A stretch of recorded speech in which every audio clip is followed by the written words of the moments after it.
Hello Alice ပါဒီနေ့မှာတော့ Alice က GED လေ့လာနေတဲ့အကြောင်းသူကျောင်းသားတွေအတွက် credit score ရအောင်ဘယ်လိုမျိုးလေ့လာလို့ရမလဲဆိုတာတွေနဲ့ Alice ကိုယ်တိုင်ရော GED မှာ credit score ဘယ်လိုမျိုးယူခဲ့လဲဆိုတာကို Alice ရဲ့ own experience ပေါ်မူတည်ပြီးတော့ sharing လုပ်ပေးသွားမှာပဲဖြစ်ပါတယ်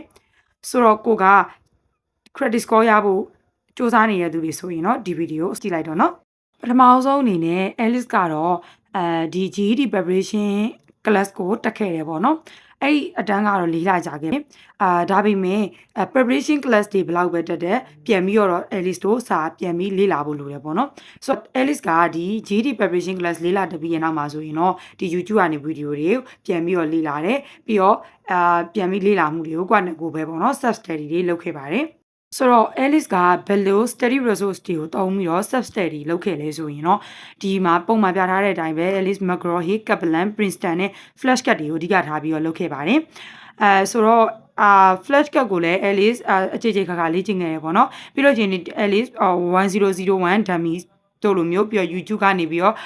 ဒီဆရာတွေမိထားတဲ့ question တွေကိုလေ့လာလို့ရတဲ့ question type တွေကိုဖြည့်ကြည့်တာမျိုးလို့ပြီးတော့လေဒီမှာ ready questions တွေကိုလည်း Alice ဖြည့်ကြည့်ခဲ့ပါတယ်ဒီမှာ Alice တခုပြောချင်တာတခုရှိပါတယ်ဒါကဘာလဲဆိုရင်တော့ ready question တွေကိုဖြည့်တဲ့အခါမှာ Alice ကတော့မဖြေခင်ပေါ့နော် ready test မဖြေခင်မှာဒီတငယ်ချင်းတွေစီရပဲဖြစ်ဖြစ်တခြား YouTube channel တွေကပဲဖြစ်ဖြစ်တင်ပေးထားတဲ့ဒီ ready မေးခွန်းတွေကိုမ try ကြည့်စေချင်ပါဘူးဘာဖြစ်လို့လဲဆိုတော့ Alice တို့ GED ကဒီ ready test ဒီ3စုံ4စုံလောက်ပဲထုတ်ထားတာဖြစ်တဲ့ကြောင့်မို့အဖြေတွေကတူနေတတ်တယ်ပေါ့နော်အဲ့တော့ကိုကအကယ်လို့အဲ့ဒီလိုမျိုးနေရာတွေကနေပြီးတော့ try ကြည့်ထားလို့ရှိရင်ဖြေရတော့မှန်သွားနိုင်တယ်တို့ပေမဲ့ real အတွက်ကို Alice တို့ဟာအမှတ်တွေကိုခံမှန်းလို့မရဘူးဖြစ်နိုင်တယ်ပေါ့နော်အဲ့တော့ Alice ကတော့အဲ့လိုမျိုးတော့မလုပ်စေချင်ပါဘူးပြီးတော့ရှင် flashcard ကတော့ Alice အနေနဲ့ဆိုရင်တော့ဒီscience နဲ့သင်ရှားကတော့တူတယ်လို့ပြောလို့ရတယ်ဒါပေမဲ့ social နဲ့ RL ကတော့မတူဘူးပေါ့နော်မတူတဲ့အတွက်ကြောင့်မို့တကယ် real question type ပုံစံနေနဲ့မတူတာဖြစ်တဲ့အတွက်ကြောင့်မို့ Alice တုံးကတော့မလေ့ကျင့်ခဲ့ပါဘူးအဲ့တော့ကတ်ထဲရဆိုရင် Alice ကနှစ်ဘာသာဖြစ်တဲ့ science နဲ့သင်ရှားကိုပဲအဓိကထားပြီးလေ့ကျင့်ခဲ့ပါတယ်ပြီးရင်တော့နောက်တစ်ခုအတူဆုံးလို့ပြောလို့ရတာတစ်ခုကတော့ gas summit question type တွေပဲဖြစ်ပါတယ်အဲ့ဒီ YouTube channel မှာရိုက်ရှာကြည့်မယ်ဆိုရင်လည်း gas summit လို့ရိုက်ရှာလိုက်တာနဲ့တွေ့ရပါလိမ့်မယ်အဲ့ဒီဆရာရဲ့မေခွန်းပုံစံတွေကဒီ Alice တို့ real နဲ့ရော ready နဲ့ရောပုံစံတူတာဖြစ်တဲ့အတွက်ကြောင့်မို့ပေါ့နော် Alice ကတော့အဲ့ဒီဟာကိုလုပ်ဖို့ recommend ပေးပါတယ်အဲ့တော့လေ့လာလို့ရမယ်ဒီ study resource တွေကိုလည်းတည်ပြီးပြီဆိုလို့ရှိရင်တော့Alice ကဒီ study method လေးတွေကိုနည်းနည်း sharing လုပ်ပေးခြင်းပါတယ်Alice တုံးကတော့ဒီ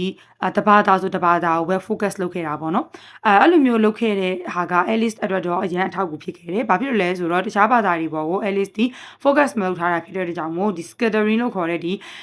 မဖြစ်တော့ဘူးနော် scattering တွေပါမဖြစ်တော့တာဖြစ်တဲ့ကြောင့်မို့ Alice အတွက်ကတော့အရင်အထောက်အကူဖြစ်ခဲ့ပါတယ်ပြီးလို့ရှိရင်တော့ Alice ကconcept ပိုင်းတွေကိုဒီ preparation course မှာသင်ခဲ့တဲ့ concept ပိုင်းတွေကိုကိုနီကိုဟန်နဲ့ပြန်ပြီးတော့ revise လုပ်တယ်ပြီးလို့ချင်းအဲ့ဒီ concept နဲ့ဆိုင်တဲ့ exercise တွေကိုလုပ်ကြည့်တယ်အဲ့လိုလုပ်ကြည့်လိုက်ခြင်းအပြင် Alice ဒီ concept နဲ့ဒီ concept ကိုသေချာရလားမရဘူးလားဆိုတာကိုအသေးချာလေးသိသွားတယ်ပေါ့နော်မရဘူးဆိုရင်ပြန်ကြည့်တယ်ဒီပုံစံလေးတွေလုပ်ခဲ့ပါတယ်ပြီးရင်တော့ဒီစာအုပ်တွေထဲမှာပါတဲ့ pre-test spot test တွေကိုဒီ concept ပိုင်းကိုပြီးသွားတဲ့နောက်မှာတော့ဖြည့်ကြည့်ပါတယ်တိုင်မှာမှတ်ပြီးတော့ဖြည့်ပါတယ်ဒါကလုံးဝအရင်အရေးကြီးပါတယ်အဲ့လိုလုပ်ခြင်းအပြင် Alice ကစာမေးပွဲမှာtime management ကိုလည်းစီစဉ်ပြီးသားဖြစ်တဲ့အတွက်ကြောင့်မို့အရင်ကြီးစာမှုပွဲ pressure နဲ့ panic ဖြစ်တာတွေဘာတွေလည်းမဖြစ်ခဲ့ပါဘူးဒါကတော့အကောင်းဆုံးလို့ထင်ဆိုတော့ Alice ချိန်မှာပြောခဲ့သလိုမျိုးပဲဒီ study method တွေနဲ့ study resource တွေကိုတည်တည်ရှာရှာနဲ့မှတ်မှန်ကကလေးသာကိုယ့်ဘက်ကနေပြီးပုံမှန်လေးလုပ်ပေးမယ်ဆိုလို့ရှိရင်တော့ Alice တို့ကျောင်းသူကျောင်းသားတွေလိုချင်နေတဲ့ credit score တွေ target score တွေဆိုတာကအမှန်တကယ်အပြည့်အဝရမှာပဲဖြစ်ပါတယ်ဆိုတော့ဒီနေ့မှာတော့ဒီ credit score ဘယ်လိုရအောင်လုပ်ရမလဲဆိုတော့အကြောင်းအရာလေးကို Alice က own experience ပေါ်မူတည်ပြီးတော့ knowledge sharing လုပ်ပေးသွားတာဖြစ်ပါတယ်နောက်ထပ်ဗီဒီယိုတွေမှာလည်း GED နဲ့သက်ဆိုင်တဲ့ဒီ knowledge sharing ဗီဒီယိုတွေကိုဆက်ပြီးလုပ်ပေးသွားမှာဖြစ်တဲ့ကြောင့်မို့ Alice ကိုသိချင်တာဖြစ်ဖြစ်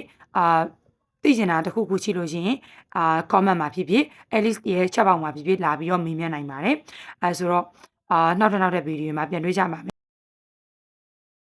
Alice ရဲ့ YouTube channel လေးကို subscribe လုပ်ခြင်းအပြင်လည်းနောက်ထပ်ဗီဒီယိုတွေကိုစောင့်မျှော်ကြည့်ဖို့မမေ့နဲ့နော် Bye bye